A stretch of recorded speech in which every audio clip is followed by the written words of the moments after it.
ವರ್ಷಗಳಲ್ಲಿ 3 ಬ್ಲಾಸ್ಟ್ ಆಗಿದೆ. ಇದರಲ್ಲಿ 3 ವ್ಯಕ್ತಿಗಳ ಕೈವಾಡ ಕೂಡ ಅಡಗಿದೆ. ರಾಮೇಶ್ವರಂ ಕೆಫೆ ಸ್ಫೋಟದಲ್ಲಿ ಒನ್ ಮ್ಯಾನ್ ಸ್ಟೋರಿ ಇರಬಹುದಾದಂತಹ ಸಾಧ್ಯತೆ. 3 ಬ್ಲಾಸ್ಟ್ಗಳನ್ನ ಹ್ಯಾಂಡಲ್ ಮಾಡಿದ್ದು ಕೂಡ ಏಕ ವ್ಯಕ್ತಿನೇನಾ? 2014ರ ಚರ್ಚ್ ಸ್ಟ್ರೀಟ್ ಸ್ಫೋಟ ಪ್ರಕರಣ, ಅದರಲ್ಲಿ ಬಾಂಬ್ ಇಟ್ಟದ್ದು ಒಬ್ಬನೇ ವ್ಯಕ್ತಿ. ಮಂಗಳೂರು ಕುಕ್ಕರ್ ಬ್ಲಾಸ್ಟ್ ಆದಂತಹ ಪ್ರಕರಣ, ಅದು ಕೂಡ ಒಬ್ಬನಿಂದಲೇ ಆ ಕೃತ್ಯವನ್ನ ಎಸಗಲಾಗಿತ್ತು. ಆದರೆ ಹಿಂದೆ ಯಾರದೇ ಕೈವಾಡ ಇದ್ರು, ಒಬ್ಬ ಮಾತ್ರ ಇದರ ಮುಂಚೂಣಿಯ ನೇತೃತ್ವವನ್ನು ವಹಿಸಿಕೊಂಡಿರ್ತಾನೆ. ಈಗ ರಾಮೇಶ್ವರಂ ಕೆಫೆಯ ಸ್ಫೋಟದಲ್ಲೂ ಕೂಡ ಒಬ್ಬನದ್ದೇ ಈಗ ಗಮನ ಸೆಳೀತಾ ಇರುವಂತಹ ಅಂಶ. ಎರಡೂ ಕಡೆ ಐಸಿಸ್ ಕೃತ್ಯ, ರಾಮೇಶ್ವರಂ ಕೆಫೆಯದ್ದು ಏನು ಅನ್ನೋ ಪ್ರಶ್ನೆ ಮೂಡ್ತಾ ಇದೆ. ಆ ಎರಡೂ ಕೇಸ್ಗಳಲ್ಲಿ ಐಸಿಸ್ನ ಪಾತ್ರದ ಬಗ್ಗೆ ಒಂದಷ್ಟು ಅಂಶಗಳು ಬೆಳಕಿಗೆ ಬಂದವು. ಈಗ ಅದೇ ಮಾದರಿಯ ಬ್ಲಾಸ್ಟ್ ಆಗಿರೋದು, ಅದಕ್ಕೆ ಬಳಸಿದಂತಹ ವಸ್ತುಗಳನ್ನೇ, ಅದೇ ಮಾದರಿಯ ವಸ್ತುಗಳನ್ನೇ ಈ ಬ್ಲಾಸ್ಟ್ನಲ್ಲೂ ಕೂಡ ಬಳಕೆ ಮಾಡಿರೋದು. ಹಿಂದಿನ ಘಟನಾವಳಿಗಳಲ್ಲಿ ಒಬ್ಬನೇ ವ್ಯಕ್ತಿ ಇದೆಲ್ಲವನ್ನು ಕೂಡ ಮಾಡಿದ್ದ. ಈಗ ಈ ಪ್ರಕರಣದಲ್ಲೂ ಕೂಡ ಆ ಒಬ್ಬನೇ ವ್ಯಕ್ತಿ ಎಲ್ಲ ಕೃತ್ಯವನ್ನು ಎಸಗಿರೋದ್ರಿಂದ ಐಸಿಸ್ ನಂಟಿರಬಹುದಾ ಅನ್ನೋ ಶಂಕೆ ಇದೆ. ಈ ಬಗ್ಗೆ ಮತ್ತಷ್ಟು ಮಾಹಿತಿ ಪಡೆಯೋಣ ನಮ್ಮ ಪ್ರತಿನಿಧಿ ಉಮೇಶ್ ಇಂದ. ಉಮೇಶ್, ಹಿಂದಿನ ಕೇಸ್ಗಳನ್ನ ಗಮನಿಸ್ತಾ ಇದ್ರೆ 2014ರ ಚರ್ಚ್ ಸ್ಟ್ರೀಟ್ ಇರಬಹುದು, ಮಂಗಳೂರಿನ ಬ್ಲಾಸ್ಟ್ ಇರಬಹುದು, ಅದಕ್ಕೆ ಬಳಸಿದಂತಹ ವಸ್ತು ಮತ್ತು ಅದನ್ನ ನಡೆಸಿದಂತಹ ವ್ಯಕ್ತಿಗಳು ಒಬ್ಬರೇ ಆಗಿದ್ರು. ಸೊ ಈ ಕೇಸ್ ಕೂಡ ಅದೇ ರೀತಿ ಇರೋದ್ರಿಂದ ಯಾವ ರೀತಿಯ ಸಾಮ್ಯತೆಯನ್ನ ಪಡ್ಕೊಳ್ತಾ ಇದೆ, ಅನುಮಾನಕ್ಕೆ ಇನ್ನಷ್ಟು ಪುಷ್ಟಿ ಕೊಡ್ತಾ ಇದೆ?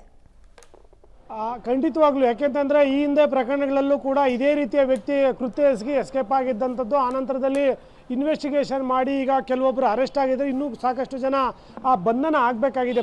ಪ್ರಾರಂಭಿಕವಾಗಿ ನಿನ್ನೆ ಬ್ಲಾಸ್ಟ್ ಏನು ನಡೀತು, ಆ ಸಂದರ್ಭದಲ್ಲಿ DCM ಅವರು ಕೂಡ ಸ್ಥಳಕ್ಕೆ ಬಂದು ಹೇಳಿಕೆ ಕೊಟ್ಟಿದ್ರು. ಒಂದು ಆರೋಪಿ ಬಗ್ಗೆ ಸಾಕಷ್ಟು ಸುಳಿವು ಪತ್ತೆಯಾಗಿದೆ, ಕೆಲವೇ ಗಂಟೆಗಳಲ್ಲಿ ಆತನನ್ನು ಬಂಧನ ಮಾಡುವಂಥ ಕೆಲಸ ಮಾಡ್ತೀವಿ ಅಂತ. ಆದರೆ ಆ ರೀತಿ ಆಗಿಲ್ಲ. ಯಾಕೆಂದರೆ ತನಿಖಾಧಿಕಾರಿಗಳು ತನಿಖೆಯನ್ನು ಮುಂದುವರಿಸಂತಲ್ಲ, ಈ ಶಂಕಿತ ಉಗ್ರ ಏನಿದ್ದಾನೆ ಈತ ಪಕ್ಕ ಪ್ಲಾನೆಡ್ ಆಗಿ ಕೃತ್ಯ ಎಸಗಿರೋದ್ರ ಬಗ್ಗೆ ಪೊಲೀಸರಿಗೆ ಈಗ ಮಾಹಿತಿ ಸಿಗ್ತಾ ಇರುವಂಥದ್ದು. ಹಾಗಾಗಿ ಬ್ಲಾಸ್ಟ್ ಆದಂಥ ಸಂದರ್ಭದಲ್ಲಿ ಆತ ರೆಡಿಯಾಗಿ ಬಂದಿದ್ದನ್ನು ನೋಡಿದ್ರೆ ಈತ ಪಕ್ಕ ಟ್ರೈನ್ಡ್ ಆಗಿ ಬಂದು ಈ ಕೃತ್ಯ ಎಸಗಿದಾನೆ ಅನ್ನೋದ್ರ ಬಗ್ಗೆ ಮಾಹಿತಿ ಸಿಕ್ಕಿತ್ತು.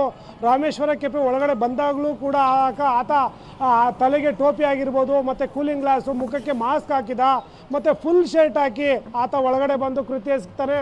ಎಸಗಿ ನಂತರದಲ್ಲಿ ಹೊರಗಡೆ ಹೋಗ್ಬೇಕಾದ್ರೂ ಕೂಡ ಫುಟ್ಪಾತ್ ಮೇಲೆ ನಡ್ಕೊಂಡು ಹೋಗೋದಿಲ್ಲ, ಅಂದರೆ ಅಲ್ಲಿ CCTV ಇದೆ ಅನ್ನೋ ಕಾರಣಕ್ಕಾಗಿ ಆತ ನಡು ರಸ್ತೆಯಲ್ಲಿ ನಡೆದುಕೊಂಡು ಹೋಗಿ ಅಲ್ಲಿಂದ ಎಸ್ಕೇಪ್ ಆಗಿರುವಂಥದ್ದು.